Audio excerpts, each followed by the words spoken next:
संविधान कितना भी अच्छा क्यों ना हो, वो अंततः बुरा साबित होगा अगर उसे इस्तेमाल में लाने वाले लोग बुरे होंगे।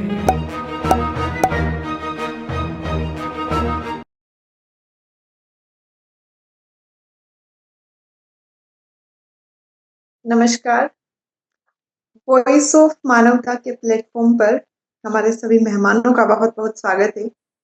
और वॉइस ऑफ मानवता मानवता को वॉइस देने का कार्य करता है, जहाँ पर हम भारतीय संविधान से जुड़े विभिन्न पहलुओं की चर्चा करते हैं और साथ ही चर्चा करते हैं समाज में उनके पड़ने वाले प्रभावों की, तथा जो नकारात्मक बिंदु हमारे सामने उजागर होते हैं उनको किस प्रकार से सकारात्मक दिशा में मोड़ा जा सकता है। इन सभी पहलुओं पर हम चर्चा करके समाधान की दिशा में आगे बढ़ने का प्रयास करते हैं, समस्याओं का जानने का प्रयास करते हैं और एक पॉजिटिविटी लेकर के समाज में बदलाव की एक मुहिम चलाने का प्रयास वॉइस ऑफ मानवता कर रहा है।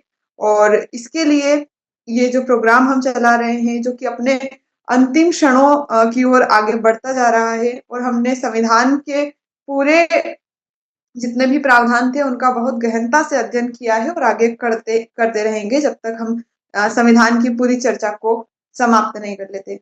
और इस प्रोग्राम को स्पॉन्सर करने वाले डॉक्टर हरचंद सिंह जी, अमेरिका वाले, producer of Shudra to Khalsa movies, sir का बहुत बहुत आभार। और साथ ही हमारे ऑर्गेनाइजर मेघराज सिंह जी का बहुत बहुत धन्यवाद। तो हम आज जैसे हमने पिछले एपिसोड में बहुत सारे मुद्दों की चर्चा की, आज भी हम संविधान के मुद्दे उठाएंगे। उससे पहले एक और मुद्दा, जो बिहार में इलेक्शंस हुए हैं, क्योंकि हम जब भी समाज में एक तरफ एक नजर उठा के देखते हैं तो कहीं ना कहीं जो चीजें चल रही होती है वो हमारे संविधान से, हमारे देश के कानून, हमारे देश के शासन व्यवस्था से जुड़ी हुई नजर आती है। तो आज मतलब जो इस समय बिहार में चुनाव हुए, तो वो एक तस्वीर पेश करते हैं, क्योंकि भारतीय चुनाव आयोग जो है संविधान के अंतर्गत एक संवैधानिक निकाय है, उसकी भूमिका उसमें महत्वपूर्ण रहती है। और साथ ही जो चुनाव होता है वो लोकतंत्र की नींव होता है। तो मैं मेहमानों से उस संदर्भ में भी कुछ जानने का प्रयास करूंगी, क्योंकि समाज से जुड़े हर बिंदु संविधान से जुड़ जाते हैं और संविधान से जुड़े हर पहलू का चर्चा करना हमारा कर्तव्य होता है। तो मैं अपने मेहमानों से पहले ये जानने का प्रयास करूंगी कि जो आज चुनाव होते हैं, क्या उनमें भी जातिगत गणना या जातिगत गणित एक तरीके से महत्वपूर्ण भूमिका निभाते हैं, या फिर जनता इतनी जागरूक हो गई है, या फिर जो चुनाव होते हैं उसमें हम विकासात्मक बिंदुओं को महत्व देने लगे हैं? और अगर ऐसा नहीं हो रहा, आपके इस पर क्या मत है? आपको क्या लगता है चुनाव किस दिशा में आज आगे बढ़ रहा है और क्या ये लोकतंत्र को बचाए रखने में सक्षम हो पा रहा है? भगवान दास जी, जय भीम मैडम। सबसे पहले मैं वॉइस ऑफ मानवता और वॉइस ऑफ मानवता के दर्शकों को, बड़े भाई मेघराज को स्पेशल तौर से बहुत बहुत बधाई देता हूं और माफी चाहता हूं कि आज मेरा बहुत ज्यादा स्वास्थ्य खराब है। दूसरी चीज ये है कि यहाँ जहां हम हैं अभी, उसी बगल में शादी भी है, तो शादी के कारण जो है वहाँ शोरगुल भी हो रहा है, तो मेरे साथ साथ शोरगुल की आवाज आ रही होगी। आपने जो प्रश्न किया है वो प्रश्न बड़ा महत्वपूर्ण है, बहुत महत्वपूर्ण प्रश्न किया आपने कि चुनाव आयोग, हालांकि बहुत ज्यादा हमने सुन नहीं पाया क्योंकि स्वास्थ्य खराब है। चुनाव आयोग से जुड़ा हुआ आपने सवाल किया है, और चुनाव आयोग मैंने आपको पिछले भी बार बताया था और मैं आज भी आपके चैनल के माध्यम से पूछना चाहता हूं कि एक आदमी का 100 जगह वोटर, एक मकान में 4-4 हजार वोटर बनना, एक मकान में 6-6 हजार वोटर बनना, मकान संख्या 0 डालना, जिनके मकान अच्छे भले बने हुए हैं उन 0 मकान संख्या डाल करके उनको जो है अपने वोटर बना के और जो है उसका मताधिकार का दुरुपयोग कराया जा रहा है। दूसरी चीज, सोचने वाली चीज ये भी है, मैं एक बात गारंटी से कहता हूं, आपके चैनल के माध्यम से बड़ी जिम्मेदारी से कह रहा हूं, ये जो आज लोग कहते हैं कि सारे दल एक मंच पे आ जाएं, मैं कहता हूं सारे मंच नहीं, कुछ भी कर लो,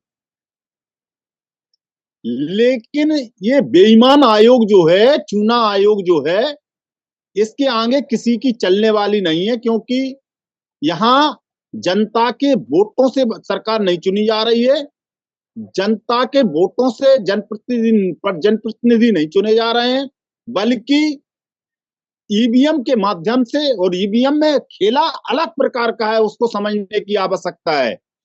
आपने देखा होगा चुनाव आयोग, मैं आपके चैनल के माध्यम से पूछ रहा हूं, चुनाव आयोग ने आज तक कितनी ईवीएम खरीदी?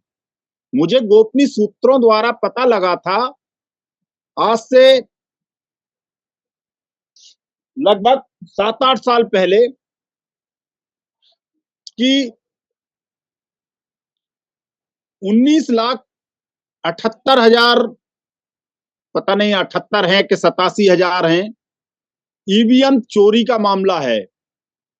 और वो ईवीएम, अगर ये आरोप सही नहीं है, तो वो जहां मतदान हो जाते हैं और ईवीएम स्ट्रांग रूम में पहुंच जाती हैं, इसके बाद कहीं बोलेरो में ईवीएम पकड़ी जाती हैं, कहीं वैन में बोलेरो पकड़ी जाती हैं, वो ईवीएम पकड़ी जाती हैं, कहीं आपकी लोडर में पकड़ी जाती हैं, कहीं ठेला के ठेला पकड़े जाते हैं, कहीं रेल की बोगी में पकड़ी जाती हैं। तो ये सब कहां से आती हैं और उन पे कितने लोगों पे आज तक कार्रवाई हुई? मैं तो ये समझता हूं कि जिस ईवीएम में जनता वोट डालती है, उस ईवीएम को हाथ भी नहीं लगाया जाता। उस सेम नंबर की ईवीएम को, जो जिसमें जो है चोरी वाली ईवीएम है, उसमें डाटा फीड करके अपने हिसाब से, और वो जो है अपने हिसाब से ही डाटा फीड करके उस ईवीएम का जो है मतगणना में रखी जाती है, जिसके कारण लोकतंत्र, ऐसी स्थिति में लोकतंत्र को आप समझ सकते हैं, और देश भी समझ सकता है कि लोकतंत्र कैसे बचेगा, और कैसे हम कह रहे सारे लोग, मायावती आ जा, चंद्रशेखर जी आ जा, जितने भी लीडर हैं, सारे के सारे एक मंच पे आ जाएं, इसके बाद भी कुछ नहीं बिगड़ेगा। जी मैडम। भगवान दास जी, मैंने आपने बहुत अच्छा जो सिचुएशन आप ग्राउंड लेवल पे देखते हैं, उसके बारे में आपने मुद्दा उठाया और एक साहसपूर्ण तरीके से आप अपनी बात रखते हैं, ये बहुत बेहतरीन है। और आशा करेंगे कि आपका स्वास्थ्य जल्दी ठीक हो। लेकिन हम ये भी जानना चाह रहे थे आपसे कि जो चुनाव होते हैं, जातिगत गणित उनमें किस प्रकार से भूमिका निभाता है? क्योंकि जिस भी कॉन्स्टिट्यूएंसी में चुनाव होते हैं, वहां पर उसी जाति के लीडर को चुना जाता है, जहां पर अधिकांश जनसंख्या उस जाति से संबंधित हो। तो मैं ये जानना चाहूंगी कि क्या जाति ही एक निर्धारक कारक बन के रह गई है? विकास का मुद्दा पीछे रह गया है? क्योंकि योग्य जो भी प्रतिनिधि है, वो तो किसी भी जाति से हो सकता है और हमें योग्यता के आधार पर चुनाव करना चाहिए। लेकिन हम देखते हैं कि जातिगत गणित यहाँ पर भी बाजी मार जाता है। तो ये जो चल रहा है, वो किस प्रकार से आप इसको देखते हैं, भगवान दास जी? जी बिल्कुल सही बात है, बिल्कुल सही बात है कि जातिगत तरीके से, लेकिन ऐसा कहीं कुछ नहीं है। आज का युवा पढ़ा लिखा है, आज की बेटियां पढ़ी लिखी हैं, आज की बहनें पढ़ी लिखी हैं, आज की माताएं पढ़ी लिखी हैं, और आज के भाई बंधु सभी लोग पढ़े लिखे हैं।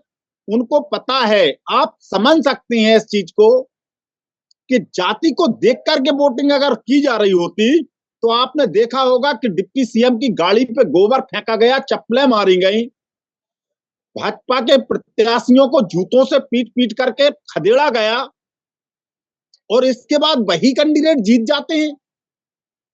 ये कितना सोचने का विषय है। आपको हजम होता, आपको लगता है कि ऐसा प्रत्याशी जिस गांव से खदेड़ा जा रहा और उस गांव से जीत जाए। तो ये सब जाति के आधार पे नहीं होता। अब जाति फैक्टर कहीं थोड़ा बहुत काम कर जाए वो एक अलग बात है, थोड़ा बहुत हम उससे ज्यादा तवज्जो नहीं देते हैं। थोड़ा बहुत कहीं कभार जो है जाति फैक्टर काम कर जाए या समान सेवक उस हिसाब का हो तो हो सकता है जो जी है जाति फैक्टर काम कर जाए। जी लेकिन हमें नहीं लगता अगर पार्टियां जो है, अब दिक्कत यह है चुनाव आयोग जो चुनाव आयोग है और ये पार्टियां हैं, इनको चाहिए करोड़पति कैंडिडेट।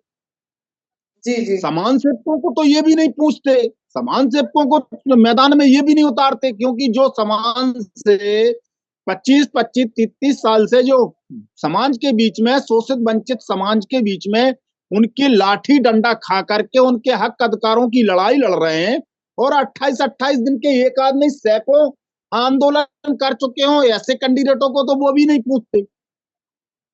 अब क्योंकि वो कैंडिडेट अगर मजदूर के बेटा है तो उनको कभी उनका जो है कोई राजनीतिक भविष्य नहीं होता जी उनका कोई। क्योंकि मैं उदाहरण अपने ही ऊपर दे रहा हूं, मेरी इतनी उम्र हो गई और मैं 20 साल की उम्र से समाज सेवा कर रहा हूं, 20 साल की उम्र से समाज सेवा कर रहा हूं और मेरे सैकड़ों की संख्या में आंदोलन है और लाखों की संख्या में कम्बल अम्बल बांटने का कार्यक्रम है।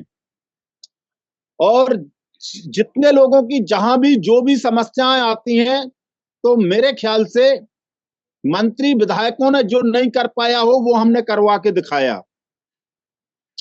लेकिन इसके बाद भी ये विपक्ष के लीडर हों या बहुजन समाज के लीडर हों वो तो नहीं देखते। हाँ, भाजपा ने जरूर एक बार न्योता दिया था, उन्होंने कहा था कि हम आपको राज्यसभा भेज देंगे, लेकिन हम उस विचारधारा में नहीं जुड़ना चाहते थे तो राज्यसभा की कुर्सी पे ठोकर मार दी थी, क्योंकि हमें पता था ये चुनाव तक, जब चुनाव के टाइम तक तो ये हमारा दुरुपयोग करते, मतलब उपयोग करते, और चुनाव जैसे ही हो जाता तो सावित्री बाई फूले भाई बहराइच सांसद जैसा मेरे भी लात मार देते पिछवाड़े पे। तो ना हम घाट के रहते और ना तालाब के घटोई के रहते, मतलब वो ये एक कहावत है। इसलिए ठीक है जो भी है, मैं नहीं समझता मैडम कि जातिगत फैक्टर कोई काम करता हो। और जिस प्रकार आपने कहा कि जो भी गरीब वर्ग के हैं, मजदूर वर्ग के हैं या फिर जो लोगों की आवाज उठाते हैं, राजनीतिक भविष्य जो उनका नहीं होता बल्कि जिनके पास बहुत सारे पैसे हैं उनका दिखाई देता है। और आंकड़े भी इस चीज का समर्थन करते हैं क्योंकि हमारे जितने भी एमपीज हैं उसमें से 93% एमपीज करोड़पति है। तो या तो वे करोड़पति थे इसलिए एमपी बने या वो एमपी है इसलिए करोड़पति बन गए। तो इस मुद्दे को उठाते हुए हमने पहले भी चर्चा की थी, लेकिन अभी फिलहाल हमारे एक और मेहमान अनीता डांगी जी, आप इस विषय पर क्या सोचती है? जातिगत गणित का जो फैक्टर है वो किस प्रकार से चुनाव में कार्य करता है, उस मुद्दे पर अपने संक्षिप्त विचार रखें। जी, जो जातिगत गणित है वो कहीं न कहीं अभी भी मौजूद है राजनीतिक पार्टियों के बीच वोट बैंक के रूप में, जो कि हाल ही में अभी बिहार के चुनाव में देखा गया है। महिलाओं को एक जातिगत वोट बैंक के तौर पर इस्तेमाल किया गया है। उनके ये मुख्यमंत्री महिला रोजगार योजना के माध्यम से चुनाव के दौरान उनके खाते में 10 रुपए डाले गए हैं, जो कि एक वोट बैंक के रूप में काम करा और बहुमत से बहुमत से पार्टी जीती है। और उन्होंने चुनाव के दौरान कोई फ्रीबीज नहीं दी जाती, फिर भी फिर भी उन्होंने महिलाओं के खाते में पैसे डाले चुनाव के दौरान।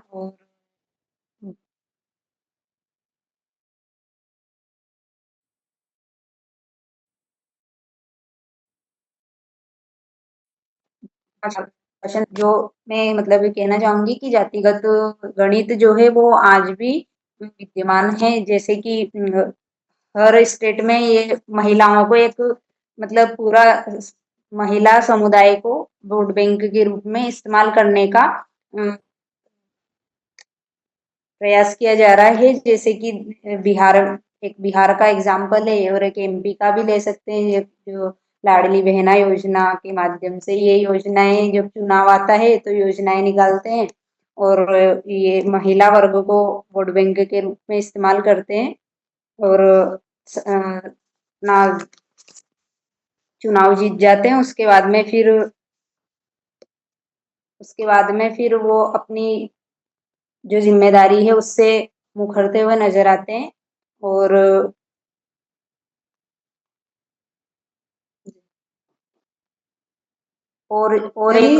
एक मुद्दा ये जी बोलिए, अपनी बात पूरी करिए। इस महिलाओं को जातिगत जी वोट बैंक के रूप में महिलाओं को इस्तेमाल करने के साथ साथ में एक मुद्दा ये भी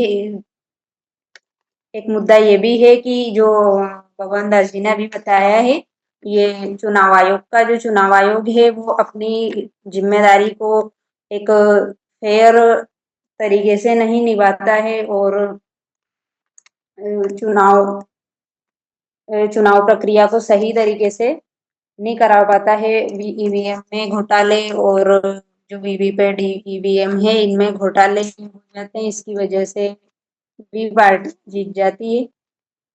तो ये दो फैक्टर हैं और कहीं ना कहीं अभी भी जातिगत गणित बैंक के रूप में विद्यमान है मेरे विचार। तो हाँ, आप इसको इस तरीके से देखते हैं कि जो जातिगत गणित है वो केवल जो सो कॉल्ड हमारी जाति व्यवस्था थी वही नहीं, बल्कि विभिन्न वर्गों को एक तरीके से एक साथ ला करके उनको बैंक में इस्तेमाल करना भी कहीं ना कहीं उसी तरीके का कार्य है, जिसमें केवल कुछ समर्थन देकर के वोट लिया जाता है, कुछ समय के लिए समर्थन दिया जाता है।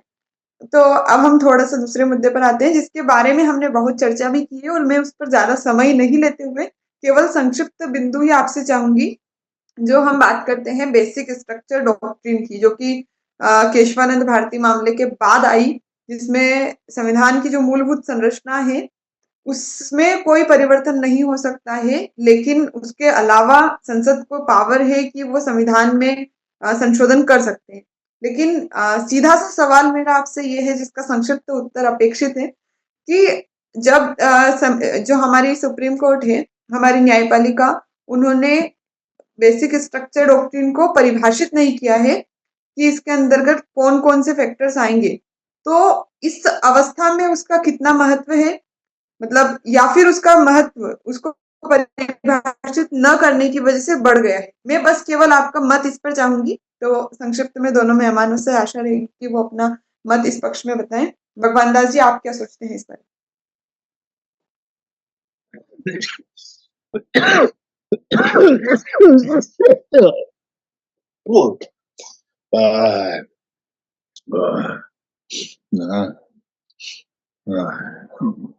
मैडम, मेरा स्वास्थ्य जो है ज्यादा ठीक नहीं है और मैं बहुत मजबूर हूँ, फिर भी हम आपका थोड़ा सा और साथ देते हैं।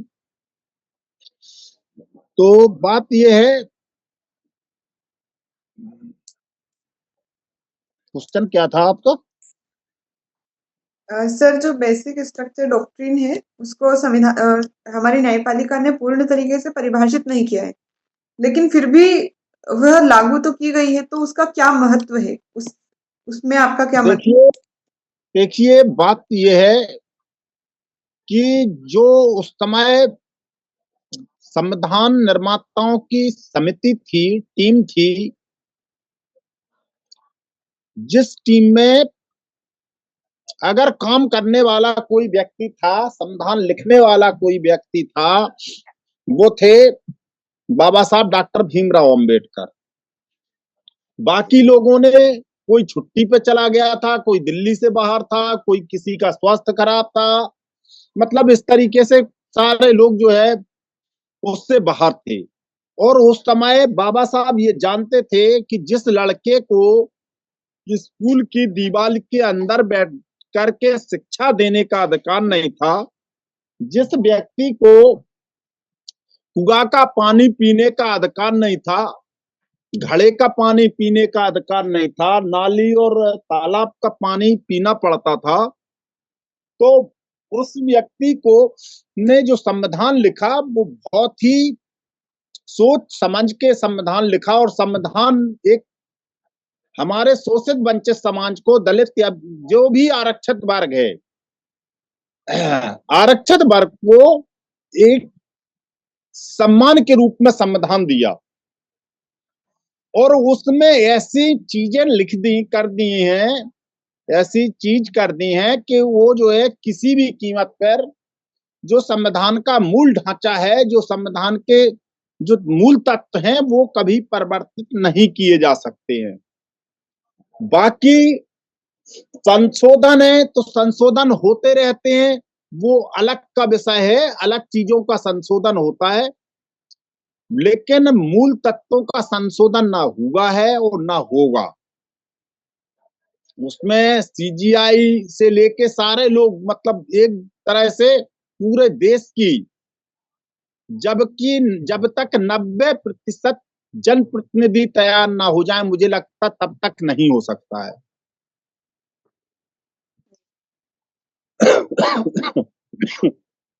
ठीक है।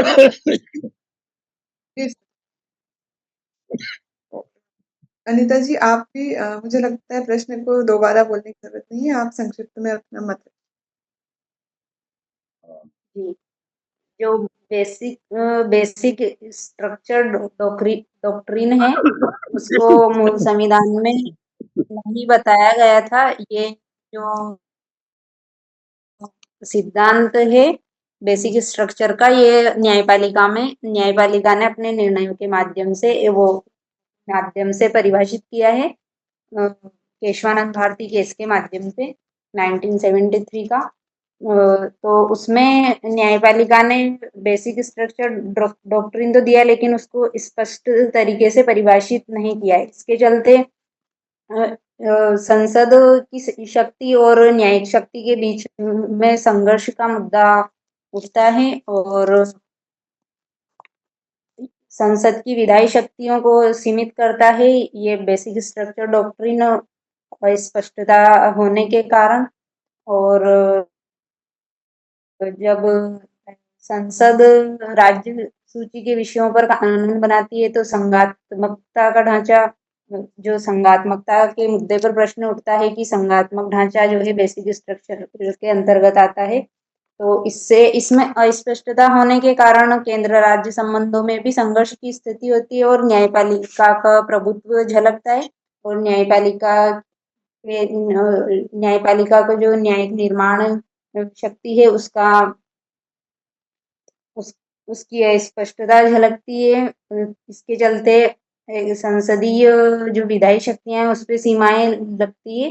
तो मेरे विचार में यही कहूंगी कि जो बेसिक स्ट्रक्चर डॉक्ट्रिन है उसको स्पष्ट तौर पर परिभाषित किया जाए, ताकि जो केंद्र राज्य संघर्ष और जो न्यायपालिका और संसद के बीच में जो टकराव उत्पन्न होते हैं उनका समाधान हो सके।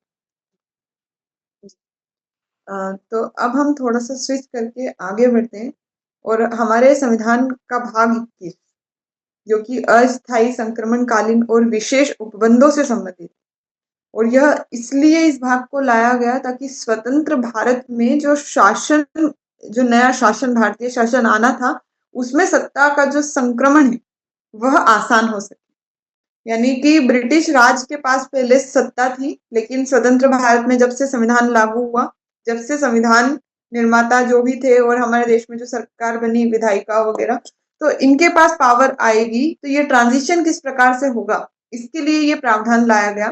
तो इसमें बहुत सारे आर्टिकल्स हैं। तो इसमें एक महत्वपूर्ण अनुच्छेद आर्टिकल 369 या आर्टिकल 369 जो है वो एक ऐसा प्रावधान करता था, क्योंकि अब तो उसका टाइम पीरियड खत्म हो गया है, लेकिन उस पर फिर भी सवाल उठने चाहिए कि उसने कहा कि जब से संविधान लागू होगा उसके 5 वर्ष तक, यानी कि 1950 में लागू हुआ और 55 तक जो भी राज्य सूची के विषय थे कानून बनाने से संबंधित, उन पर संसद को यानी कि केंद्र सरकार को ये पावर दी गई कि उसको इस प्रकार से वो कानून बना सकेंगे जैसे कि वो विषय समवर्ती सूची के हो। यानी कि उस समय पर हमारे संघ सरकार के पास ज्यादा शक्तियां दी गई थी ताकि कुछ जो महत्वपूर्ण विषय हैं उन पर कानून की निरंतरता बनाई रखी जा सके और जो एक फेज होता है जहां पर हम सत्ता को स्टेबलाइज करने का प्रयास करते हैं, स्थायित्व देने का प्रयास करते हैं कि ये खड़े होते ही बिखर ना जाए या गिरने ना लगे। तो इसके लिए कुछ विशेष शक्तियां देने की आवश्यकता होती है कुछ स्पेशल टाइम पीरियड के लिए, तो ऐसा ही ये एक प्रावधान किया गया था। तो हम इस प्रावधान के माध्यम से आपसे जानना चाहेंगे कि जो उस समय के हमारे राजनीतिज्ञ थे, ये संविधान निर्माता थे, उन्होंने किस तरीके से जो संविधान में सत्ता के संक्रमण को जो भी चुनौतियां थी उनको हल किया। तो एक तो उन्होंने ये जो मैंने प्रावधान बताया इस प्रकार का कदम उन्होंने उठाया। तो कितनी दूरदर्शिता या फिर हम बोल सकते हैं कि जैसे हम कुछ भी कार्य करते हैं या कुछ समस्या होती है, जब कोई कदम किसी व्यक्ति के द्वारा उठाए जाते हैं जो कि सकारात्मक परिवर्तन भी लाते हैं तो उन पर विचार किया जाना चाहिए कि उन्होंने किस प्रकार का कार्य किया। तो ऐसा ही ये सवाल है, हम जो संविधान निर्माता थे उनके कार्य पर आपसे प्रश्न करना चाह रहे हैं कि किस प्रकार से उन्होंने इस दिशा में कार्य किया और क्या इससे बेहतर भी किया जा सकता था। तो हमारे साथ राष्ट्रीय जी भी जुड़े हैं, सर का भी बहुत बहुत स्वागत है। तो ये जो मुद्दा है इस पर पहले अनीता जी आप अपने विचार रखिए। जी, ये जो आर्टिकल 369 के अंतर्गत जो कि अभी प्रक्रिया में नहीं है, इसमें जो जो जो कानून थे संविधान से पहले के जो कानून थे उनको 5 साल के लिए उन कानून के अंतर्गत कुछ विषयों को 5 साल के लिए संसद की शक्ति के अंतर्गत कर दिया गया और संसद को उन कानून को मतलब बदलने के लिए संसद की शक्ति को विस्तृत कर दिया गया। इसके अंतर्गत जो इसमें मतलब जो कानून थे वो ब्रिटिश कानून थे, उनको तुरंत बदलना थोड़ा असंभव था, इसलिए भी ऐसा किया गया। और जो देसी रियासतें थी उनका एकीकरण जारी था, तो उस टाइम पे जो नए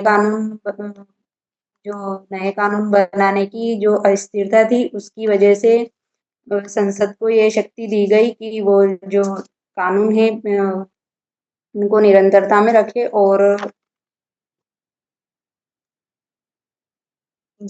और ये जो कार्य था इससे एक कानूनी निरंतरता और जो राजनीतिक स्थिरता को बनाए रखा। तो ये जो हमारे संविधान निर्माता थे उनकी दूरदर्शिता स्पष्ट होती है इससे। और अब हम इसी विषय पर राष्ट्रीय जी आपके विचार जाएंगे। जैसे कि हमने जो मुद्दा उठाया वो आर्टिकल 369 का है। तो आर्टिकल 369 में ये प्रावधान है जो संक्षिप्त में मैं फिर से रख रही हूँ कि जो भी जब से संविधान लागू हुआ जैसे 1950 से, तो उसमें उस समय प्रावधान किया गया कि हम अस्थायी प्रावधानों की बात कर रहे हैं जो कि एक संक्रमण काल था जब ब्रिटिश सरकार से सत्ता का स्थानांतरण भारतीय शासकों को किया गया। तो उसमें 5 वर्ष के लिए आर्टिकल 369 के माध्यम से ये प्रावधान किया गया कि जो भी राज्य सूची के विषय है उसमें से कुछ विषय ऐसे हैं जिनको मतलब जिन पर कानून महत्वपूर्ण बनाना होता है, तो उसको इस प्रकार से ट्रीट किया जाएगा जैसे कि वो समवर्ती सूची के विषय हो और उस पर केंद्र सरकार भी कानून बना सकेगी। तो ये केवल ट्रांजिशन पीरियड के लिए था, 5 वर्षों के लिए।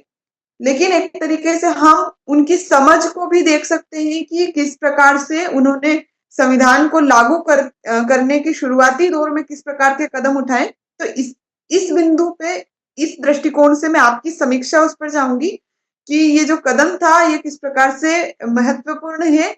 आज भी अगर हम कुछ अलग करने का प्रयास करते हैं तो एक जो ट्रांजिशन पीरियड होता है उसमें किस प्रकार के कदम उठाए जा सकते हैं और कैसे उठाए जाने चाहिए। जी सर, राष्ट्रीय जी जी अपनी नमस्कार। बात। जी नमस्कार। देखो, जो संक्रमण काल रहता है उसमें एक तो अस्थिरता रहती है, एक जो बदलाव स्थिति आ जाती है, एकदम बदलता है परिदृश्य। तो उस समय बहुत पोलाइटली पोलाइटली काम करना पड़ता है। जैसे कि अंग्रेज यहाँ से गए और सत्ता हस्तांतरण हुई, तो कानून किसी बिंदु पर बनाने के लिए केंद्र और राज्य दोनों की साझा समझ होनी चाहिए। या किसी बिंदु पे मान लो राज्य ध्यान ना दे सके तो केंद्र उस पर ध्यान देकर कार्य को आगे प्रगति पे दे दे, या केंद्र कभी ध्यान ना दे तो राज्य उसको प्रगति देकर आगे बढ़ा दे।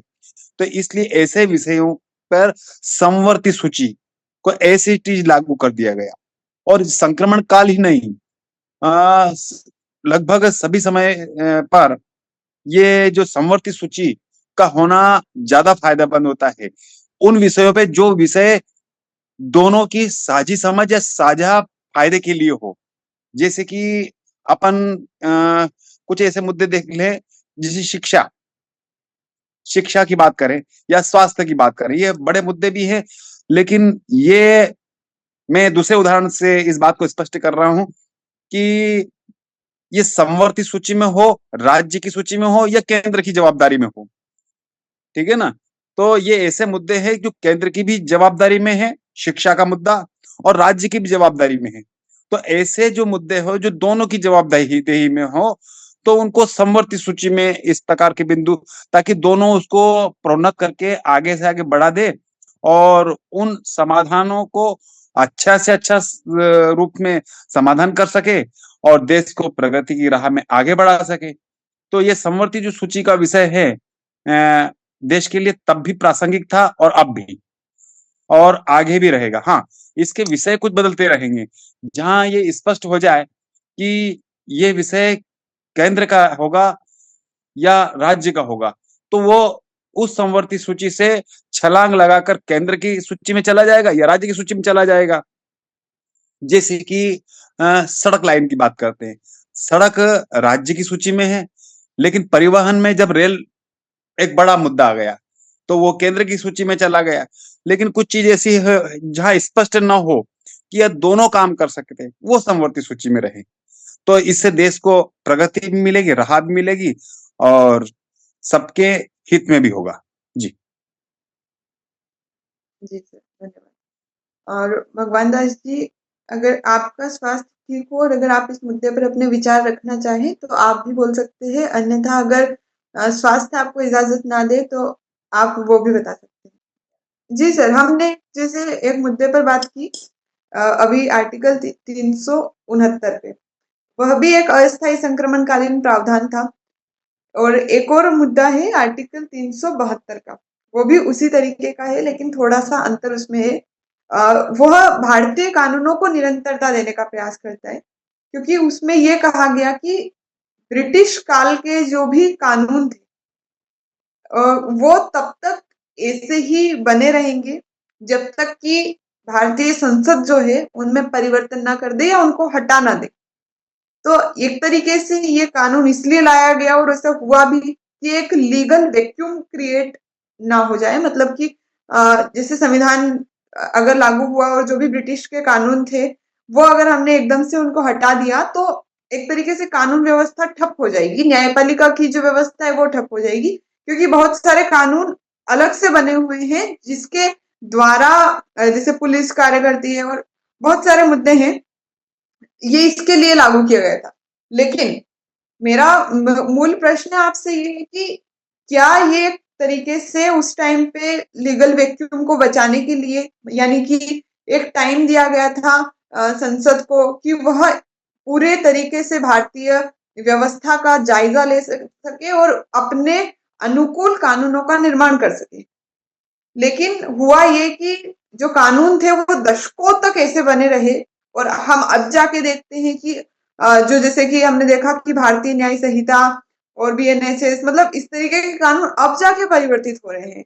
तो क्या इस जो ये अनुच्छेद 372 है, इसने एक निरंतरता कानूनों में लेकर आई, जिससे कि हम एक जो कानूनी शून्यता होती है उस स्थिति से बच पाए, या फिर इसने एक शिथिलता हमारे नीति निर्माताओं को दी?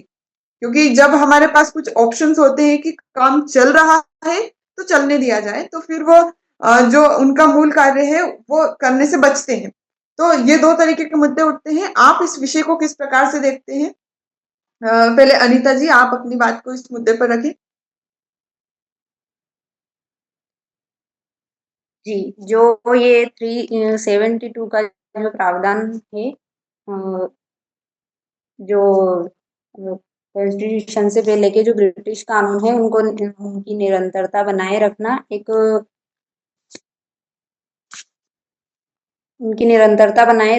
क्योंकि जो कानून इतने टाइम से चले आ रहे थे उनको एकदम से परिवर्तित करना ये कानूनी अराजकता उत्पन्न हो सकती थी, इसलिए इनको कुछ समय के लिए निरंतर रखा गया और निरंतर रखा गया। और अगर इनको परिवर्तित भी करते तो जो कानून मतलब एक जो देश है वो पूरा मतलब कानून विहीन हो जाता है, क्योंकि इतनी जल्दी नए कानून लागू करना असंभव था परिस्थितियों के हिसाब से। तो ये प्रशासनिक या राजनीतिक शिथिलता नहीं कहा जाएगा, बल्कि ये एक व्यावहारिक प्रावधान था जो कि मतलब प्रशासनिक निरंतरता के लिए और कानूनी निरंतरता के लिए आवश्यक था। बल्कि इसमें मुद्दा ये है कि जो मतलब लंबे समय तक औपनिवेशिक कानून जो बने रहे, तो वो क्यों? तो ऐसा होता है कि औपनिवेशिक कानून उनको भले ही कहे, लेकिन वो अपने आप में गलत नहीं थे, शायद इसलिए लंबे समय तक वो प्रचलन में रहे और समय समय पर बदलाव भी हुए। तो मैं इसको राजनीतिक शिथिलता नहीं बल्कि एक व्यावहारिक प्रावधान के तौर पर मानूंगी। और इस प्रावधान को शिथिल कहने का हमारा आशय नहीं था, बल्कि प्रावधान तो व्यावहारिक था, लेकिन इसने जो भी नीति निर्माता थे क्या उनको शिथिल करने का कार्य किया, इस प्रकार का प्रश्न था। तो इस मुद्दे पर राष्ट्रीय जी आप क्या सोचते हैं? क्या आर्टिकल 372 जो था उसने अपना कार्य तो ठीक तरीके से मतलब लागू किया, वो सही था, लेकिन जो औपनिवेशिक कानून जो है या फिर वो अनुकूल नहीं थे तो उनको परिवर्तित करना, क्योंकि जो सजा देने का प्रावधान था, जैसे अभी हमने बदला साक्ष्य अधिनियम को बदला, तो ये चीजें अगर अब बदली जा रही है, यानी कि इनमें कहीं ना कहीं कुछ कमियां रही होगी, लेकिन दशकों तक फिर भी ऐसे ही बने रहे, तो कहीं ना कहीं ये जो प्रावधान है ये भी उसमें भूमिका अदा कर रहा था। तो आप इस पूरी चीज को किस प्रकार से देखते हैं? जी नमस्कार। जैसे कि अंग्रेज यहाँ से गए और सत्ता हस्तांतरित हुआ, इसके बाद में तत्काल अगर कानून बदला जाए तो हमारा जो शासकीय अमला है उसको नए कानून का ज्ञान नहीं हो और उस अवस्था में अराजकता की स्थिति इस पर उत्पन्न हो सकती है, एक बात।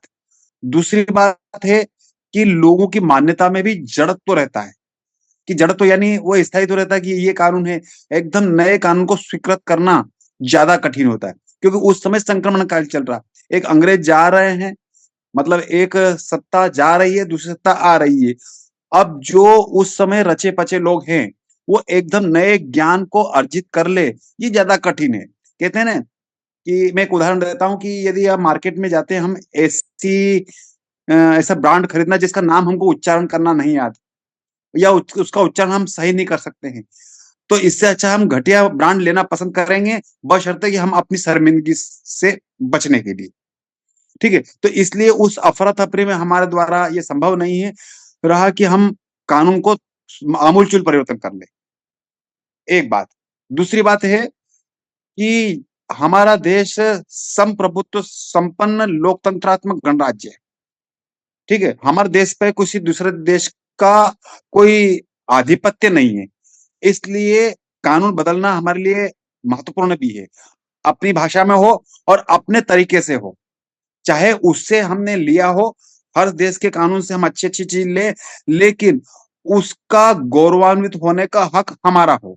तो इसलिए इसका बदलना अब बदला है, तब भी हमारे लिए उचित है। अगर थोड़ा समय और पहले बदलता, तब भी उचित होता।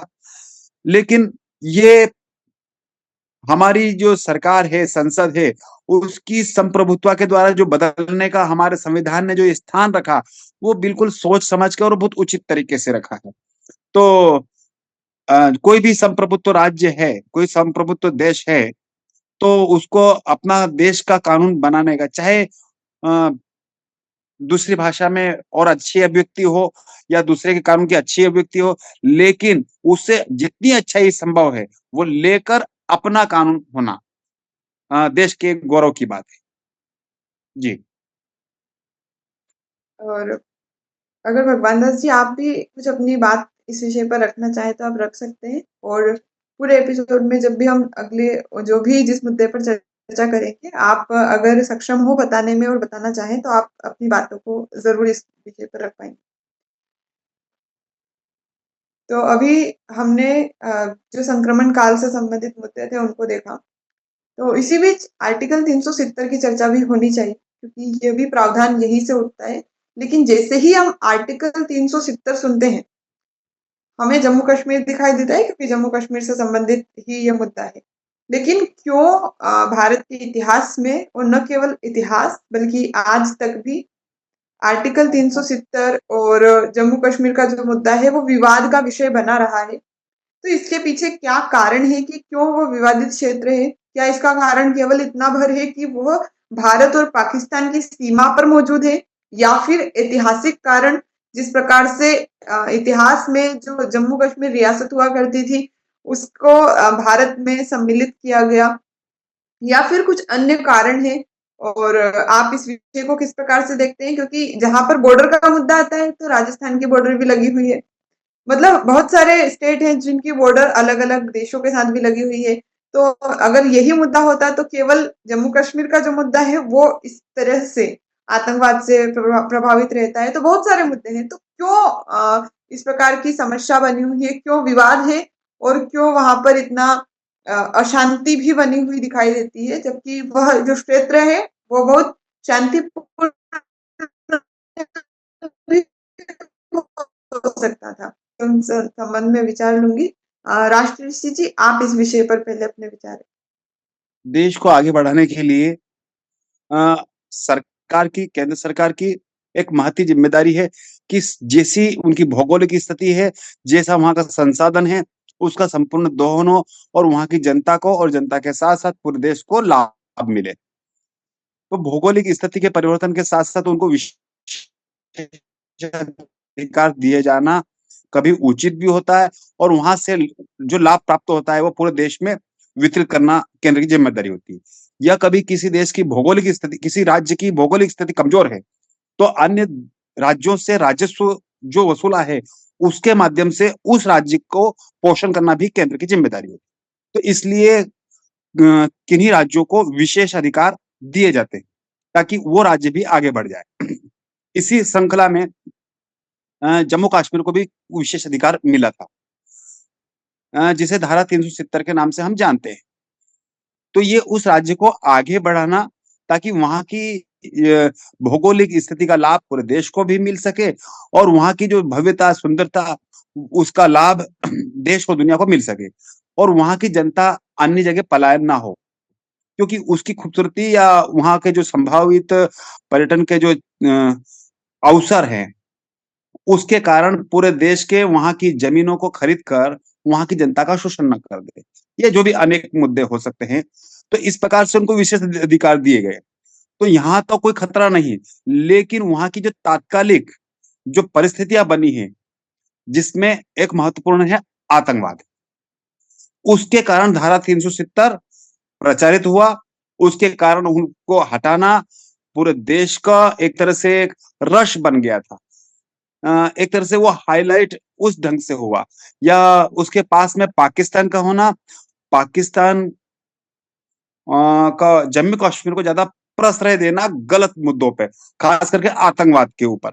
तो और उस धारा 370 का लाभ पड़ोसी देश उन्होंने उठाने का प्रयास किया और उसके कारण हमारी सेना का मनोबल भी टूटा है और देश की छवि को भी कमजोर किया गया और यहाँ तक कि वहां की कश्मीर की भव्यता को भी धूमिल किया गया।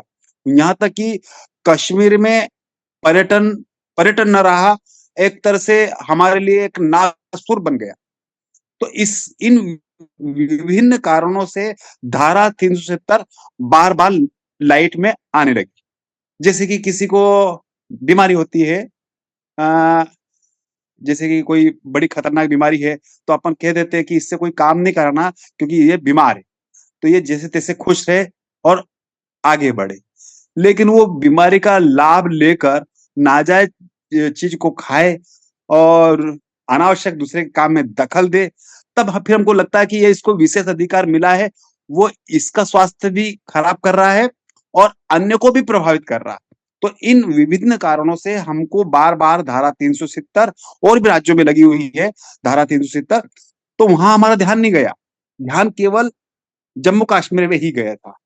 इसलिए क्योंकि वहां पर बहुत सारी गतिविधियां सक्रिय हुई है, तो अब उसको आगे बढ़ाने के लिए उसके कुछ बिंदु आर्टिकल्स हटे हैं और हटाना उचित भी हो। अभी और भी उसमें परिवर्तन की गुंजाइश है और होना चाहिए। इसी से जुड़ा हुआ एक मुद्दा मैं आपके बीच में फिर रख देता हूँ। जैसे कि एसटी वर्ग के लिए जमीन न बेचने का प्रावधान कि उनकी जमीन दूसरा नहीं खरीद सकता है, तो उनके लिए इसलिए संरक्षण है ताकि वो जमीन बेच बेच कर अपने आप को खाली ना कर ले, क्योंकि वो रोजगार नहीं करे और जमीन बेचकर वो बिल्कुल सड़क पे आ जाए। तो उनके संरक्षण के लिए ये प्रावधान दिया गया है कि वो जमीन नहीं बेची जा सके।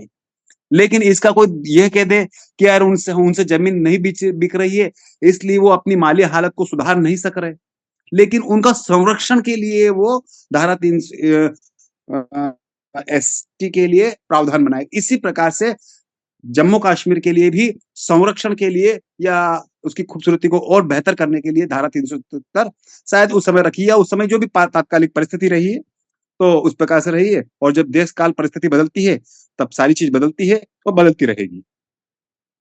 जी। अनीता जी, आप भी इस विषय पर अपना बिंदु उठाइएगा और इसके साथ में आप ये भी अपनी चर्चा में शामिल कर सकते हैं कि जो जम्मू कश्मीर है उसको पहले शायद पूर्ण राज्य का दर्जा भी दिया गया था, लेकिन आज फिर से वह एक केंद्र शासित प्रदेश है। तो क्या केंद्र शासित प्रदेश बना रहना ही सही है? क्योंकि जब केंद्र सरकार का उस पर नियंत्रण होगा तो जो अंतर्राष्ट्रीय प्रतिकूल परिस्थितियां निर्मित कर दी जाती है विभिन्न देशों के द्वारा, तो उनसे निपटना कहीं ना कहीं थोड़ा ज्यादा आसान हो जाता है केंद्र सरकार के लिए। और तो ये भी उसका एक पक्ष हो सकता है जिसके लिए उसको केंद्र शासित प्रदेश का दर्जा दिया जाए और विभिन्न मुद्दे जो भी विवाद के कारण रहे हैं और जो समाधान आप सुझा सके इस विषय में, उससे संबंधित चर्चा आप अपने बिंदुओं के साथ कीजिए। जी, जो आर्टिकल 370 के विवाद के कुछ कारण रहे, जैसे कि ऐतिहासिक कारण के तौर पर जो राज्यों का भारत के साथ शर्तों के साथ विलय हो रहा था, उसी बीच एक 370 धारा के माध्यम से जो जम्मू कश्मीर है उसको विशेष प्रावधान दिया गया, उसको अलग स्वायत्तता दी गई, अलग संविधान, अलग ध्वज और जो अलग कानून प्रणाली है उसको दी गई।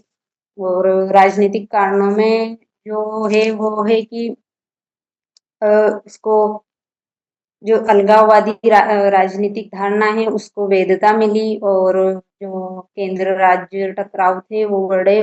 और एक राजनीतिक कारण ये भी था कि जो सीमा पार आतंकवाद है वो उसका बढ़ना लगातार, और सुरक्षात्मक कारण आतंकवाद, उग्रवाद और सीमा पार आतंकवाद और जनसंख्या अनुपात और पुनर्वास से संबंधित मुद्दे। तो इन मुद्दों का समाधान ये होना चाहिए कि जो रोजगार है और आर्थिक सशक्तिकरण है उसको बढ़ावा दिया जाए, और जो कुछ राजनीतिक सुधार किए जाए, जैसे कि नियमित चुनाव कराए जाए, स्थानीय निकायों को शक्तियां बढ़ाई जाए स्थानीय निकायों को, और जो लोकतांत्रिक प्रक्रिया है वो उसका पुनर्स्थापन किया जाए, और जो सांस्कृतिक सामाजिक समावेशन है उसको किया जाए, उसको भी, उस क्षेत्र को भी जो पूरे भारत की जो मुख्य धारा है उसके साथ जोड़ा जाए, और सीमा पार आतंकवाद जो कि मतलब आतंकवाद के जो इश्यूज बढ़ते जाते हैं सीमा पे, उसको, उस पर कठोर नियंत्रण हो, तो ये समाधान हो सकते हैं। और जो आपने पूछा कि जो मतलब अभी जो जम्मू कश्मीर है वो एक केंद्र शासित प्रदेश है, तो क्या केंद्र शासित प्रदेश ही रहना ठीक है? तो इस पर मैं ये कहना चाहूंगी कि जो एक जम्मू कश्मीर जो एरिया है वो एक भारत का मतलब बहुत ज्यादा संवेदनशील क्षेत्र है आतंकवाद को लेकर।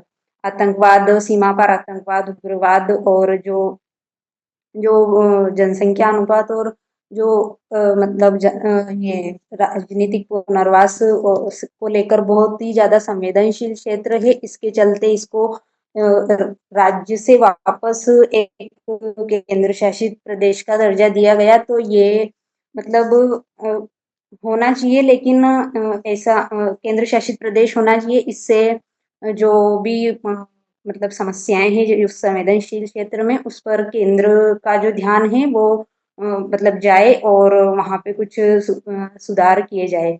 बट जो राज्य से किसी राज्य को केंद्र शासित प्रदेश में बदल देना एक हमारे इसमें शायद पहली बार हुआ है, मेरे को कंफर्म नहीं है। तो ऐसा भी हो सकता है ना कि ये तो ठीक है कि यूटी होना चाहिए क्योंकि बहुत संवेदनशील क्षेत्र है, इसका मैं समर्थन करती हूँ। बट ऐसा भी हो सकता है कि जो मतलब अगर राज्य बनाया जाए तो जो राज्य में जो भी ऐसी व्यवस्था स्थापित की जाए कि उससे जो भी मुद्दे हैं उनसे निपटा जाए। तो समाधान ये भी हो सकता है कि वो राज्य ही बना रहे, लेकिन उसमें कुछ ऐसे एस्टेब्लिशमेंट किए जाए कि जो समस्या है उस संवेदनशील क्षेत्र में उससे निपटा जाए। जैसे कि वहां पे जो नियमित चुनाव करा के, और जो एक पावरफुल गवर्नमेंट बनाई जा सकती है, स्टेट गवर्नमेंट, जो कि इन सभी मुद्दों पर, और ये जो आतंकवाद के मुद्दे हैं इनको लेकर विशेष तौर पर कमेटियां बनाई जाए, इनको लेकर विशेष इन्वेस्टिगेशन की कमेटियां बनाई जाए, तो एक समाधान ये भी हो सकता है यूटी बनाने के बजाय। तो जी, मेरे विचार। यानी हमें समाधान केवल उस रूप में ज्यादा देखना चाहिए कि जो संवेदनशीलता है उसको मतलब हम जो भी हमारा एरिया है उसमें हम लोकतंत्र को भी बचा सके, और साथ में सुरक्षा को फर्स्ट प्रायोरिटी दी जाए, और साथ में जो भी डेवलपमेंट और विकास मतलब जो भी अन्य कार्य हैं उनको भी निरंतरता दी जा सके। यह हमारा मेन लक्ष्य होना चाहिए, बिल्कुल सही भी है। अब हम क्योंकि हमारे पास समय नहीं बचा है, लेकिन फिर भी संक्षिप्त में मैं दोनों मेहमानों से भगवान दास जी भी हमारे साथ जुड़े हुए, लेकिन स्वास्थ्य कारणों के कारण वह अभी बोलने में इतने सक्षम नहीं हो पा रहे हैं। तो हम आर्टिकल 371 के बारे में थोड़ा सा सवाल मैं आप दोनों से करूंगी कि जो आर्टिकल 370 में जिस प्रकार के विशेष प्रावधान जम्मू कश्मीर राज्य के बारे में दिए गए थे, तो इसी प्रकार के विभिन्न प्रावधान अलग अलग राज्यों के बारे में है आर्टिकल 371 में। तो 371 ए बी सी डी बहुत सारे ऐसे जुड़े हुए हैं, और विभिन्न राज्यों के लिए विभिन्न तरह के अलग अलग प्रावधान दिए गए। तो क्या इस प्रकार के विशेष प्रावधान देना समानता का जो सिद्धांत है उसके खिलाफ है, या फिर समानता स्थापित करने का एक उपकरण है? आपके इस पर क्या विचार है? एक एक करके मैं सभी से ये जानने का प्रयास करूंगी। पहले राष्ट्रीय ऋषि जी, आप अपने विचार इस मुद्दे पर। जी नमस्कार।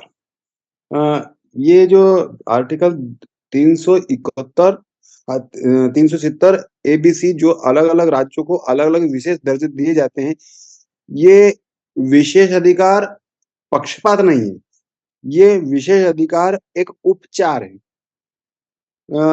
इसमें अलग से संविधान या कानून बनाना केंद्र के लिए, राज्य के लिए, सबके लिए थोड़ी उलझन का विषय जरूर दिखता है। ऊपर ऊपर देखते हैं कि यार इनको विशेष अधिकार दिया गया है, या फिर विशेष रियायत दी गई है, लेकिन उस उपचार के बिना समग्र देश आगे बढ़ नहीं सकता, क्योंकि हम कहते हैं ना कि हर राज्य की भौगोलिक स्थिति अलग-अलग है। और वहाँ के जनसंख्या अनुपात भी अलग-अलग है, वहाँ के संसाधन भी अलग-अलग है। मतलब बहुत सारी चीज़ में परिवर्तन है। तो उनको किस प्रकार से मुख्य धारा में लाया जाए या उनके माध्यम से अन्य को किस प्रकार से मुख्य धारा में लाया जाए। जैसे कि इससे जुड़ा हुआ एक मुद्दा हम देखते हैं, सरकार किसी से तो टैक्स लेती है और किन्हीं को जीने के लिए गरीबी रेखा और अंत्योदय ऐसी योजना चलाती है। तो आखिर क्या टैक्स लेना गलत है? या फिर अंत्योदय या गरीबी रेखा ऐसा राहत चलाकर उनको प्रश्रय देना गलत है? लेकिन ऊपर देखने में ऐसा लगता है कि यार हाँ, उनसे छीन कर उनको दिया जा रहा है। लेकिन उनसे लेकर, क्योंकि उनके पास आय के साधन हैं और आय अधिक है, तो वो देश के विकास में भागीदार हुए, ऐसा माना जाता है। और जो गरीबी रेखा और अंत्योदय के नीचे झूल रहे, उनको मुख्य धारा में लाने के कुछ प्रयास किए जा रहे हैं कि वो मुख्य धारा में आए और फिर वो भी देश के विकास में सहयोगी बने। इसी प्रकार से राज्यों और केंद्र शासित राज्यों के बारे में भी सोचा जाना चाहिए कि वो सभी राज्य के सभी लोग देश के विकास, प्रगति इसमें समान रूप से सहभागी बने और भागीदार बने। जी।